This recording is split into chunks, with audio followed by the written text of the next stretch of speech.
we don't learn from the flights that go well. Yeah. We learn from the flights that don't go as smoothly. Okay. It's much better to have, like, from an R&D perspective, right? If everything goes perfectly every single time, you don't understand all the gremlins that could be in the system.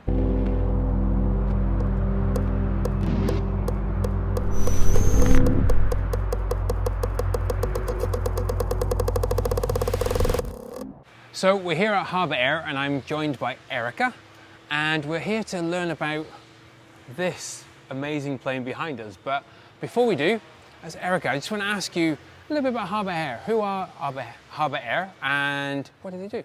So Harbour Air is a seaplane operator on the south coast of BC. We fly about 450,000 passengers a year on 30,000 flights on aircraft not exactly like this one, but beavers, otters, twin otters, caravans, all over the south coast. Cool. And seaplanes, for some people out there, I've never seen a seaplane before, and so they literally you land on water. You land and you take off on water, right? Land and take off on water, fresh water, salt water, any water where you've got a long enough distance to take off and land. Cool. And I mean, is there a reason behind that? Is it to do with accessibility, or is it just in some environments makes it simpler because you're landing on water, taking off? More about accessibility. These aircraft were designed as bush planes. Yeah. They were servicing the north, the communities that didn't have ready access through roads. So this was actually a lifeline for a lot of people. Wow. Decades ago, this would be your aircraft that brought in food, medicines, supplies, or to different islands or remote locations. It's used a lot in places like Alaska. We have a lot of remote locations. It's currently used a lot to take people to fishing lodges and hunting lodges now, where you're out in the middle of nowhere. You really want to get out into the bush, and all they have to access is water. So they take off and land on the water. Oh wow, cool! And I mean, I do want to get into the plane. As in, I want to talk a bit more about the plane because obviously I'm really excited to know more about it. But what was the inspiration or the motivation for Harbour Air to go electric? So our former CEO and owner, Greg McDougall, was very passionate about decarbonization, about sustainability and the environment. So Harbour Air went carbon neutral back in 2007. Somewhere back there. Okay. Been carbon neutral a long time. Yeah. And this was the next evolution, I think, in his vision. He really saw sustainability as something that aviation needed to strive for, and he knew that Harbour Air was one of those few airlines really positioned to take advantage of that.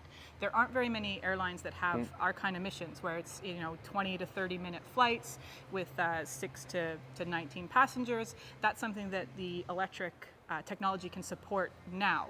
Yeah. Right, whereas most of the bigger airlines, they need they've got a bigger challenge. A lot more people, and so it's not ready for them, but it was ready for us. And so when he saw that opportunity in 2018, he pushed us off the cliff.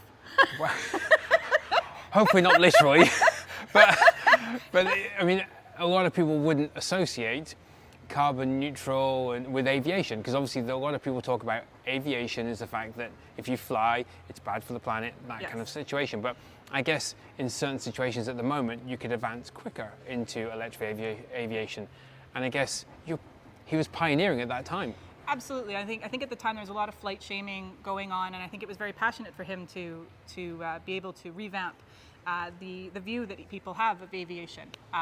We had Andrew Weaver speak not that long ago, and he talked about how Harbour Air is bringing sexy back to aviation. It's sexy to fly again if you could fly in an electric plane, right? Whereas you're not going to get flight shamed for flying in an electric plane. Yeah, definitely. And so, talking about the electric plane, let's maybe delve a little bit more into it. So, sure. Tell me what we're looking at. What's the battery size?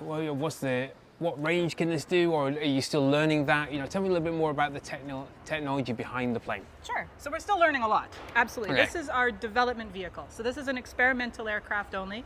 Only essential flight crew is allowed on board. Okay. It was our proof of concept. Could we even make a Beaver, a DHC-2 Mark 1 piston Beaver, make it electric and make it fly? So it has a Magni 500 motor in the back, in the front. It's capable of 750 horse, but it was derated down to the 450 horse of the original aircraft. Our intention was not to make any changes to the powertrain in terms of its capability. Yeah.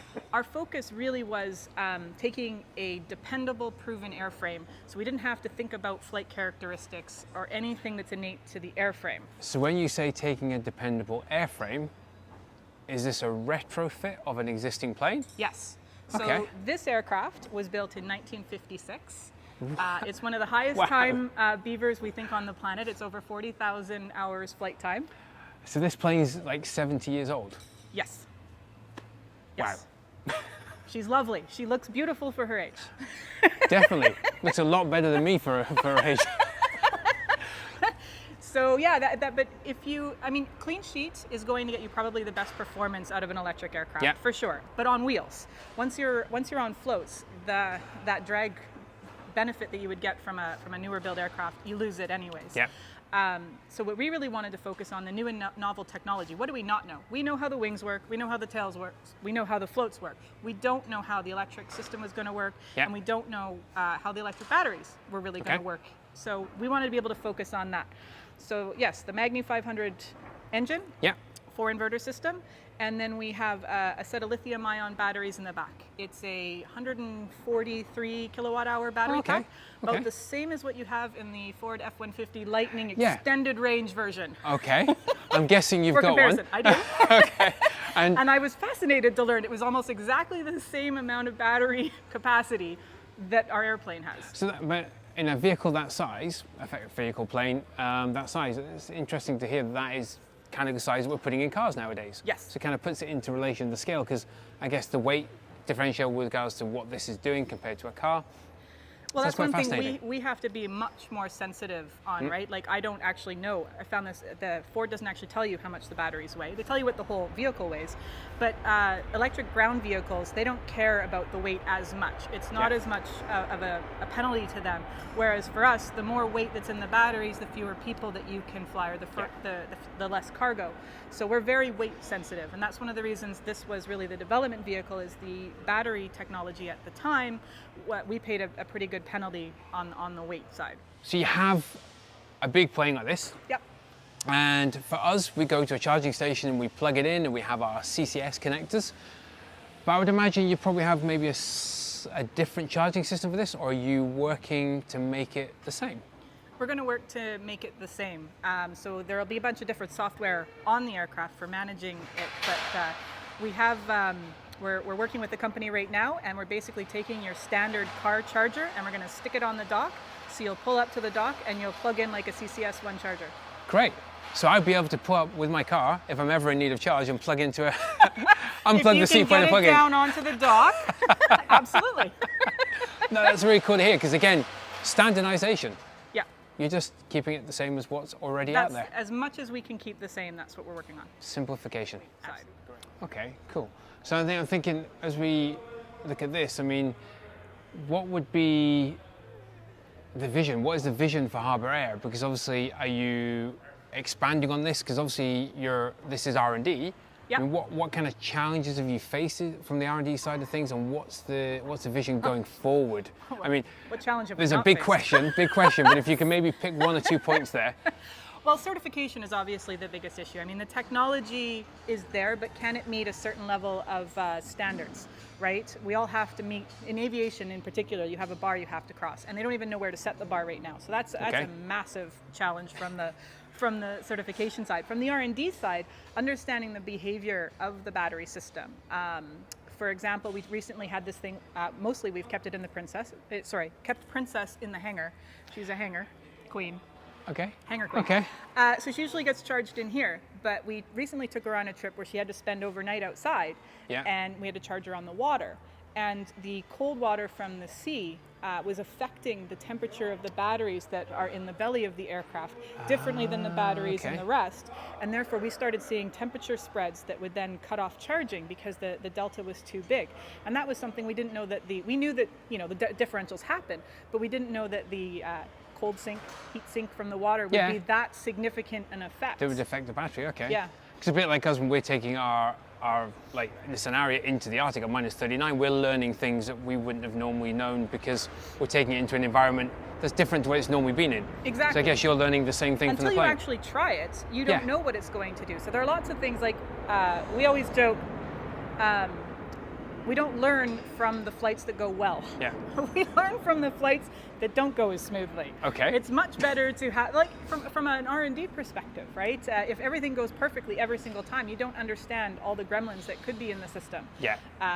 You know, from things like what gets reported to the pilot and the display system. Somebody a long time ago, you know, back in 2019, made a decision. This is the information the pilot needs. It's only through flying it and going through different situations that you find out, no, there's probably more information the pilot really needs to know. So, I mean, how many flights has this done so far to date? 74 flights, and we're 74 over flights. 25 hours flight time. Wow. Cool. So you're really kind of getting to learn a lot about this plane now. Yes, absolutely. How the engine relates to the batteries, how the batteries behave, things like what's going to happen if you have to start substituting modules or strings, because we've been on them long enough now to have to start looking at the state of health. Okay. And when you mix and match battery modules, how that goes or doesn't go very well. So if we look at the plan to make this operational, or what's the future plan? I mean, when do you reckon everything's a moving target? I understand it's R&D, things change. So do you have an indication of when you may be able to look at having this operational in the fleet? Yes, so for a project like this, the engine has to be type certified. So that's what MagniX is working on right now. They've told us that they're targeting mid-2025 for certification of the engine. Okay. So ours would follow a few months after that. Okay, cool. So that's still good. Late 2025. Yeah, I guess. I mean, that's not far away. And No. again, for pioneering, you've gone from 2019 to 2025. That's a pretty quick. not bad. Yeah, pretty quick turnaround, to be honest Depends with who you. you ask. Yeah. Okay. I think it's good. So let's I just think go it's with that. Yeah, let's fantastic. just go with that.